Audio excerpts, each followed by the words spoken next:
I feel good. Na na na na na na na. I knew that I would now. I always feel good because I'm healthy, fit and strong. How about you? The challenge we've got though as healthy, fit, strong people, if you're an exercise professional or somebody who wants to inspire and motivate the world to be healthy, fit and strong, it seems that the world is a little bit lazy. There's lots of excuses, reasons, justifications for people not exercising. Is it possible that, like my little frog here, there are lots of humans that would prefer to lie down, watch the telly, and maybe eat some snacks rather than exercise? So there's some challenges if you do that, of course, and we do now live in a world where there are an enormous number of people, more than 50%, with all of these challenges. Coronary heart disease, type 2 diabetes, osteoporosis, cardiovascular disease, lots of cancers, depression, anxiety, and then Alzheimer's and dementia as people get older. And they are what the medical experts are calling activity diseases. They're either preventable or curable if we are fit and strong, if we're active. And it's not just being active, it's actually getting puffed and lifting heavy so that our body literally is under pressure to stay strong and to stay fit so that we can be healthy for the rest of our lives. Now, to me, that's a pretty exciting thing, keeping people healthy, fit and strong. And as you know, I love this, stay young and strong for long. So how do we do that if people don't want to do it? And how do we deal with the justification or the excuses that people use for not exercising? Well, I always start with something that seems pretty logical and common sense to me. Because I'm not sure that I can change lazy people. I'm not sure that I can change adults. I'm not sure that once you're in the habit of doing something that we can force people out of the habit of it. But every day there are children being born into this world, and I would love for all of our kids to grow up knowing that being healthy, fit and strong was actually a normal part of life, and they can be healthy, fit and strong. And unfortunately, we now live in a world where it isn't normal to be healthy. There are literally more than 50% of people in most countries that have horrible diseases, and I'd like to stop those. How about you? So what if from when our kids are born, now obviously they have to eat straight away, so there's always the process of how do I get this beautiful new baby to eat, whether it's being breastfed or bottle fed. And then we, obviously at the start we change its nappy and we do all of that for our kids, but there comes a time when we actually teach our kids to use the toilet and use the toilet paper, and we want them to get that functioning process, the normal part of life, to be something that they learn and keep doing for the rest of their lives. As soon as a child gets teeth, parents have shared with me that we teach our kids to brush their teeth. It's something that we want our kids to have: strong teeth, healthy mouth. So as soon as oh look, teeth, toothbrush, toothpaste, let's brush that one tooth. It seems normal. So we teach our kids to be clean. We feed them and then teach them to feed themselves. We make sure that they have strong teeth. Obviously they breathe. There comes a time when children start learning to dress themselves, and then they start choosing their own clothes. But we teach them that, don't we? We dress them and then we teach them to pick what they want to wear and teach them how to tie their shoelaces and do up zippers and buttons and all of that stuff. So being a parent, I imagine, and I'm very hesitant to even talk about this because I don't have any children, but I was a child once and I learned all of those things. Why is it that we don't teach our kids that exercise is a normal part of life? This is something that's very perplexing to me. What if when we teach our kids to brush their teeth, use the bathroom, eat food, wear clothes, have a shower, have a bath, why don't we teach them to exercise as if exercise was a normal part of their life? Because that is one of the excuses that people use, and I'm sure that if you are an exercise professional, you're planning to be one, you have people in your life who you'd love them to exercise. One of the excuses, and I'm sure you've heard lots of excuses, but people talk about that exercise has never been a part of their life. It's not a normal part. How do I fit it into my lifestyle? I don't do it. But if I ask those same people, do you brush your teeth? Do you wear clothes? Do you eat food? Do you have a shower? Do you use the bathroom and know how to do it? Of course, the answer is yes. So what if that was one of the things we focused on as parents, teachers, when we're teaching young children to become adults?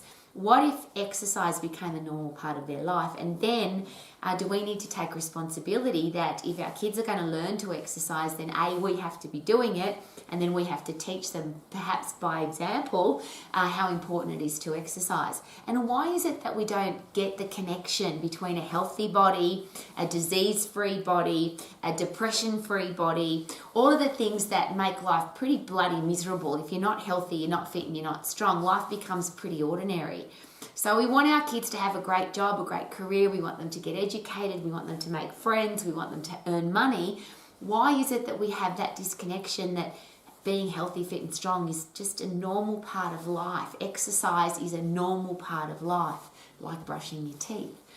So if we can change that process, and I'm not sure that I can, I'm just sharing the information because I think it'd be really cool, wouldn't it, if our kids all grew up knowing that exercise was just a normal part of life. And then what about the number one excuse for not exercising? So people will say, well, I can't fit it into my lifestyle. And usually that excuse is, I haven't got time. And this is where I think as exercise professionals, we need to take some serious responsibility. Is it possible that for a very long time, and perhaps since the beginning of exercise time, whenever that was, that we have been promoting exercise that takes too long? One of the biggest excuses, reasons, justifications that people will give you, and they've certainly given me for the last 40 years, is I don't have time.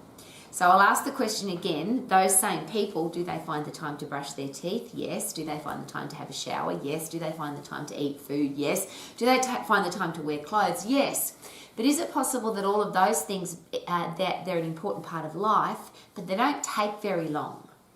And one of the challenges, and I'll just ask as a really silly question, if it took an hour to brush your teeth, or an hour to have a shower, or it took an hour to get dressed, or it took an hour every time you ate food, is it possible that we might not be doing those things quite so often? Imagine telling a child you have to brush your teeth for an hour. You have to sit here for an hour and eat your food. It's going to take you an hour to put your clothes on. You have to be in the shower for an hour. See, we don't, that just sounds ridiculous, doesn't it? We don't tell kids that. So why do we make exercise so long, and why has it become so long? Why do people think that the longer you exercise for, the better it is? And you'll often hear that, more is better. Some of the big health organisations in the world, some of the public health promoters will say that we need to do 150 minutes a week of moderate activity. And there it lays the challenge, because the more moderate the activity, the longer you have to go for. The easier you exercise, the longer you have to go for to get any kind of benefit. Here's the really exciting thing. The harder you exercise, the more effort you put in. If you put in 100% effort, it doesn't take very long. In fact, it's so tinily short, if there's such an expression, that there couldn't possibly be an excuse. If it takes a minute to brush your teeth, and we never miss brushing our teeth, what if exercise was as little as 10 seconds? All bouts of exercise. What if they should only be 10 seconds? And I'm going to, I could put this up for argument, but I'm very hesitant to do that, because if you understand anatomy, physiology, and of course as exercise professionals we should, as medical professionals we should, any kind of allied health professional, we should really understand anatomy and physiology. Anatomy and Physiology 101, the fundamentals, the basics, the ABC, says that there's three energy systems. There's the phosphate system, which is 10 seconds for intense activity of 100% effort. There's the lactate system, which is 10 seconds to 2 minutes, which is high intensity activity, but it comes with this thing called lactic acid, which is a waste product that causes burning in the muscles. When lactic acid hits your nerve endings, it hurts, it burns. And often people mistake that burning for exploding fat cells. There's no fat being burnt in that system. The energy source is carbohydrate, the waste product is lactic acid, and it lasts between 10 seconds and 2 minutes. The third part of Anatomy Physiology 101, the third energy system in the body, is the aerobic system, which is designed for us to go for a long time. So if you look at the human body as being, or hasn't evolved yet from hunters and gatherers, The phosphate system was when we got attacked by a wild animal or attacked by a wild tribe and we had to get the hell out of there. That was 10 seconds intense activity. If we had to keep going fast because the animal was still chasing us or the tribe was still chasing us, then we literally had to build up a resistance to that lactic acid in that 2 minutes because we had to go fast. But the aerobic system, which is designed for us to keep going for a very long time, is for the days that we had to walk and walk and walk and walk to try and find food, or we had to hunt and hunt and hunt and hunt for many days to try and find a wild animal to kill and eat. It's designed for a very long time. So what the body does is to be able to keep going for a really long time, is it possible that it paces itself, not just physically, but metabolically? We don't burn up very many calories when we're just plodding along. It feels like it's a big, boring, long, monotonous process of an hour or 2 hours or even 30 minutes for some people is a really long time to exercise. And I'll go back to the excuses. Which is easier, lie down and watch the telly, eating chocolate, or doing 1 hour of exercise? And then, of course, if you go for 1 hour of exercise, there's the excuse, which is, well, I deserve a reward now, so I need to lie on the couch, have a rest, and have a biscuit. And is it possible that that's one of the reasons why exercise doesn't work for people? Because they put in an hour's worth of effort thinking it's a big effort, but it doesn't burn very many calories. It doesn't have much change on the body. Because we can do it for a long time, your body's got to stay pretty close to normal so you can keep going. To get changes in your body, to stimulate change, to stimulate metabolic change, physiological change, psychological change, for those neurotransmitters in your brain to get moving, you have to go hard. Now, here's the awesome thing when it comes to excuses. If you can't find 10 seconds every so often to get puffed, one would suggest perhaps should we analyze our lifestyle. If we can find a minute to brush our teeth, if we can find 10 minutes to have a shower or 5 minutes to have a shower, if we can find 5 minutes to scoff down some food, if we can find a few hours to watch telly, what if every so often throughout the day you put in 10 seconds of intense activity? 10 seconds, that's the phosphate system. But that's where you go at 100% effort, you go as hard as you possibly can. And I always love asking this question, is it possible that if you put in 100% effort, you might get 100% result? Reverse, is it possible that if you put in a slow, boring, long, monotonous 50% effort, that you might get a really long, slow, boring, monotonous result? Half an effort, half a result. Big exercises, big results. Hard, intense activity, hard, intense results. To get fit, you've got to get puffed. To get strong, you've got to lift heavy. And all of those only take a very short period of time. So the biggest number one excuse on the planet, I haven't got time to exercise. Couldn't we just nail that as exercise professionals? Could you find 10 seconds every so often throughout the day? Not throughout the week, because is it possible that we psych ourselves out, I've got to go to the gym for an hour? Now you might not, because you might be the ultimate exercise person who loves it. And I used to be too. I used to exercise for hours and hours every day. But here's my question. Is it possible there comes a time in your life where you won't have hours and hours?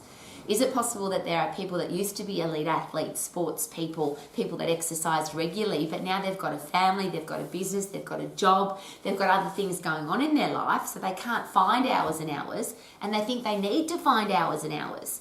Do we have a responsibility as an exercise professional, as somebody who wants to help people to be healthy, to get that message across that high intense activity only lasts for 10 seconds, and if you put in, and I call it inject because I like to inject positivity into my life, if I inject 10 seconds of high intense activity into my life throughout the day, and as you've often heard me share, for me it's 4 puffs an hour, because every 15 minutes I put in, are you ready? 10 seconds of high intense activity. Every 15 minutes, my goal is to get really puffed so that I pump happy neurotransmitters into my brain. I change my body chemistry so my body stays young and fit and strong for long. Yay! So number one excuse is I don't have any time.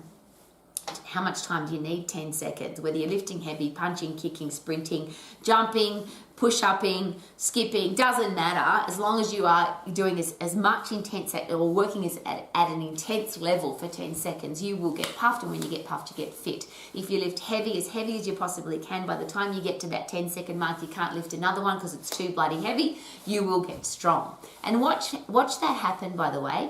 To get fit's really, how do I know I'm getting fitter? You get puffed, you recover, and you recover quicker when you're fitter. So everybody gets puffed in 10 seconds if they put in a high intense activity. But when you're fitter, you recover quicker. So you can go again if you want to. So I'll just rephrase that for the people who are fanatics and love to exercise for long periods of time. Is it possible that even if you have 10 minutes or 30 minutes or an hour, it's still a really good idea to go as hard as you can, have a rest, go as hard as you can, have a rest, rather than plod along for 30 minutes or plod along for an hour.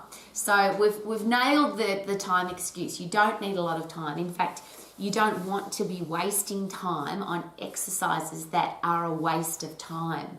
If you exercise at less than 100% activity or 100% intense activity at less than 100% effort, is it possible that exercise is not as efficient as it could be? So what if all of our exercise bouts were only 10 seconds? No excuse for time. One of the other excuses, of course, that people use is money. And yes, you can join a gym, and yes, you can buy expensive equipment, and yes, you can have an exercise professional to help you, and of course, it's nice to have a coach. But did you know that you can exercise and not have to spend any money at all? Did you know that you can do push-ups in your kitchen? You don't need to go to the gym to do those. Did you know that you can do jump squats in your kitchen? You don't need to go to the gym to do those. Did you know that you can actually spar, air box, as some people call it, and you don't need equipment, you don't need gloves, and you don't need a boxing bag? Skipping rope, the last one I bought, it was $5, and it's a really good quality skipping rope. But let's say you don't use a skipping rope. Let's say you use some stairs, you run up and down the driveway, you find some soft sand. You don't have to invest any money at all to be fit. Some people say to me, yes, but this very expensive watch that I've got on my arm that measures how many steps I've done and what my heart rate is and how much sleep I had, and do you have to have one of those? In fact, the reverse of that. What if you could just get really fit and really strong without one, so that thing wasn't the reason why you were or weren't fit? There's a lot of jokes at the moment about, oh, I can't go and exercise because I haven't got my monitor to tell me whether I'm exercising hard enough. Here's a great way to test whether or not you're exercising hard enough. If you get puffed, really puffed, you're exercising hard enough. So do we have to have equipment and spend money? Absolutely not. We can exercise for free. The most powerful drug on the planet that makes the most massive changes physically and psychologically to our body is for free. It takes a tiny amount of time and it's for free. So they're the two biggest excuses that people use for not exercising. There are many others, I know, and it could be that I'm injured, or it could be that I had a bad experience with exercise before and it didn't work. It could be that I don't like going to the gym. It could be that I don't want to exercise with other people. I don't like active wear. As I say those things, I feel a bit embarrassed as I say them, because can you hear? They're actually excuses. Do you have to wear active wear? No. Do you have to go to the gym? No. Do you have to look in the mirror? No. It doesn't matter what's going on in your life. We find time to brush our teeth. We find time to bathe. We find time to eat food. Wouldn't it be awesome to be a healthy, fit, strong human being because we invested the time, not found it, we invested the time to turn our body into a fast, fat-burning machine, calorie-burning machine, high-performance machine, germ, bug and virus fighting machine, happy drug pumping machine, and we could live happily, young and strong for long. That's what exercise does for us, and it's short and it's for free. You don't have to spend any money. So I would like to invest a bit of time now nailing some of those excuses with the reasons why perhaps your headspace could change, or you could help other people's headspace to change if you've ever not exercised and come up with an excuse. So let's just say you don't feel like exercising. One of the beautiful things about movement is movement creates momentum. Momentum creates movement, and then momentum and movement create happy drugs pumping through your brain. So the more you move, the more inspired you become. The fitter and stronger you become, the more motivated you become. So is it possible that you've got to get started? But what are some of the reasons why we should get started? And I hate using the word should because we often should all over ourselves. I should go to the gym and I should exercise and I should eat healthy food. But what about this? I want to because, not I should, but I actually want to be a fit, strong human being because, excuse me, I'm getting excited. I want to give you an example of one of my clients who wasn't my client, his wife was my client. And she said, my husband is never going to exercise. He's never going to, I'd love him to come and train with you, Rowie, but he's never going to exercise. He just makes every excuse under the sun. Until they got pregnant. And she came in to share with me that I'm having a baby and she was really excited. And literally overnight, her husband's headspace changed from fun life, happy life, love my wife, to I have a fun life, I love my wife and I want to have a great life, but now I want to have a great life for my child. And it was like something clicked inside his head. And he stopped smoking, stopped drinking, stopped taking drugs, started exercising, and literally became, almost overnight, because it only takes a second to make a decision, doesn't it? It's the implementation of the decision that can be a little bit complicated. But he made the decision, we're having a baby, I'm going to be a fit, strong father. And he started doing long distance running, he started wanting to do Ironman events. He just loved being really fit and strong because he had something that clicked over in his brain. So for him it was, I'm going to have a baby. Interestingly though, there are a lot of, and this is, I've got to be very careful because I don't want to be judgmental, but is it possible that there are a lot of parents who are really out of shape and really unfit and really, they're heading towards some serious diseases if they haven't got them already because they smoke or drink or don't exercise. So they've got type 2 diabetes or on their way to getting it. Their heart's not in good condition because they're not looking after it. Their muscles and bones are wasting away. They're heading towards all of those horrible diseases, coronary heart disease, type 2 diabetes, stroke, cancer, cardiovascular disease. They're just horrible diseases that happen to the human body as it wastes away, as it rots away. As a parent, how will our kids know, and again I have to be very careful because I have no children, but how will our kids know that it's possible to be healthy, fit and strong, to live young and strong for long if their parents aren't setting the example?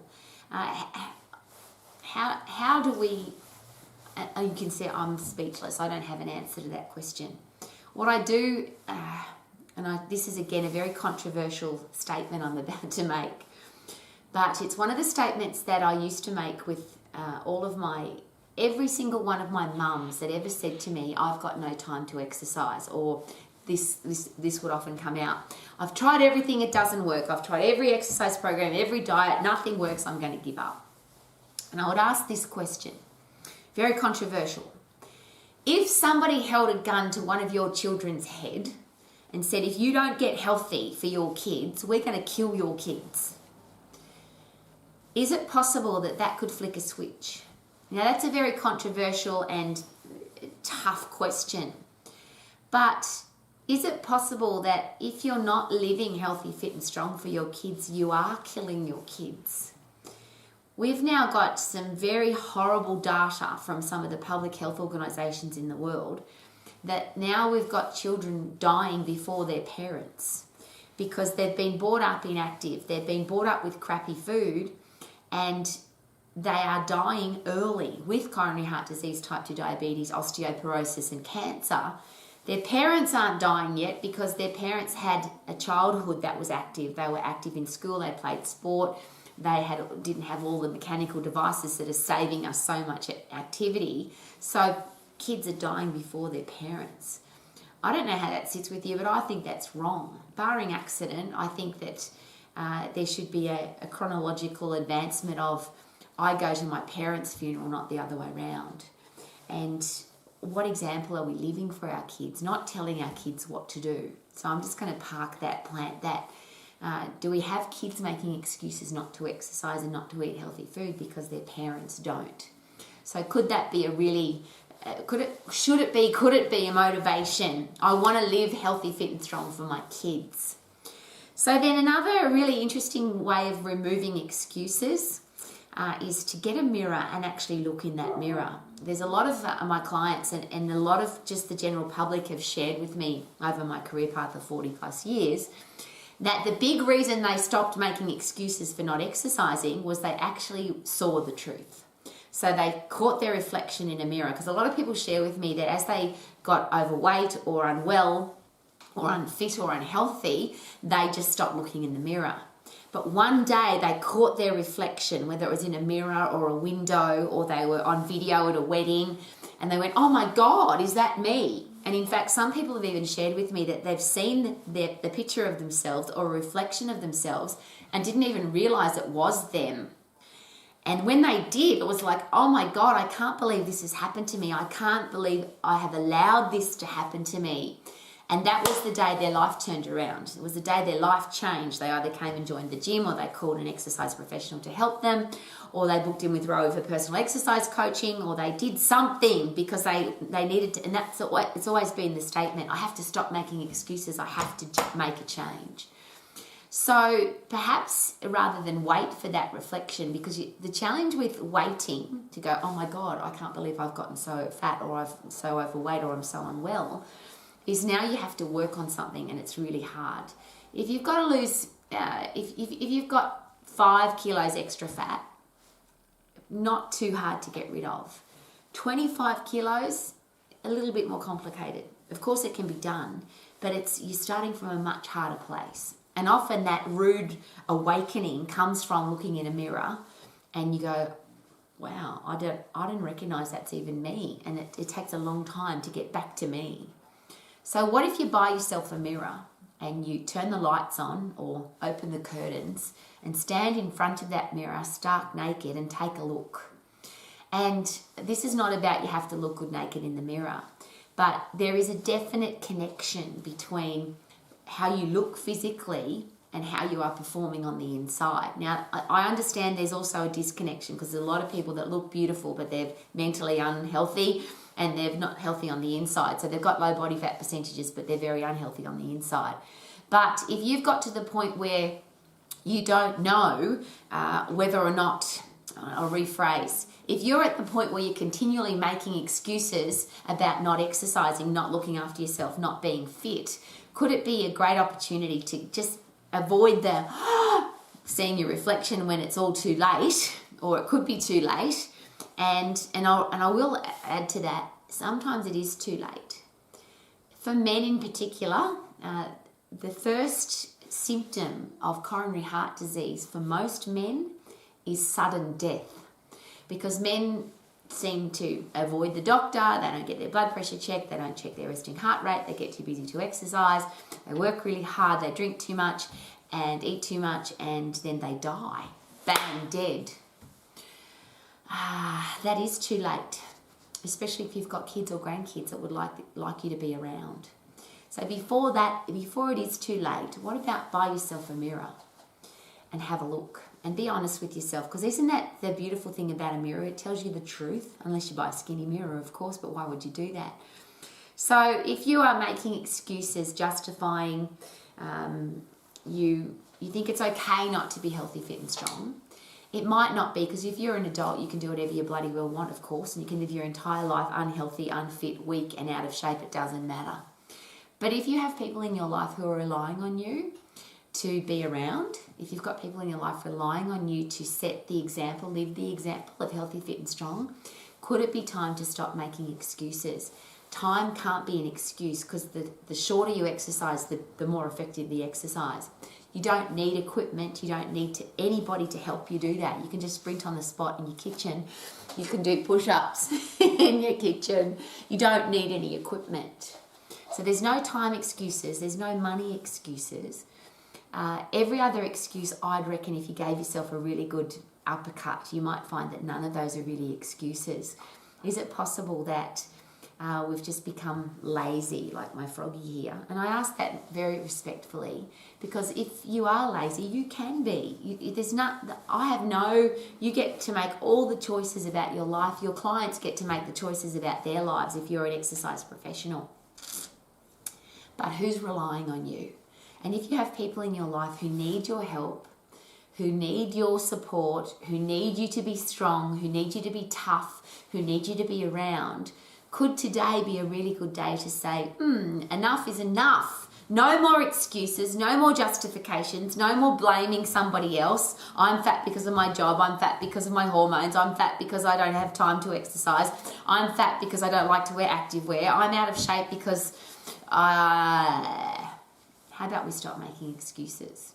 I stand here, I have no understanding about that because, and as I often share, if I had to choose between brushing my teeth and exercising, and I hope I never have to, I would actually choose exercise. As much as I love to have clean teeth and I love to brush my teeth twice a day, I actually exercise more than twice a day because I do 4 puffs an hour. But I also understand that if you've got great circulation, if you've got strong bones, if you've got strong muscles pulling on your bones, you'll have stronger bones, which means you'll have stronger teeth. So you're more likely to look after your teeth if you're fit and strong than if you just brush your teeth. So I don't want to ever choose between brushing my teeth and exercising, but if I had to, I would choose exercise. If I have to choose between going out for dinner and exercising, I choose exercise. If I have to choose, I always exercise first. It's the first thing I do every day, and I'm sharing that with you because it sets me up for everything else. It's the only thing that I would never, ever procrastinate on. And I don't want to be a procrastinator of anything, but I will never miss my exercise because I understand how awesome it makes me feel. And the most beautiful thing about that is I also love to lie on the couch and eat cookies. I love to watch television and eat biscuits and lollies and ice creams and I love to relax. But it's really cool knowing that when you lie down to relax, you can do that because you've got a healthy, fit, strong body that's burning fat and calories faster when you're resting because you've got a really fast metabolism. Isn't it awesome that the human body is designed to be fit and strong and then to be a fast fat burning machine while you're resting? So how about we stop making excuses, turn our body into a fast fat burning machine, calorie burning machine, alcohol burning machine, food burning machine, virus, germ, bug and disease fighting machine. Our brain pumps happy drugs so we become a happy drug pumping machine, and our whole life will become a high performance machine. Wouldn't that be awesome? I feel good. No. I knew that I would now. No. I feel good. Woohoo!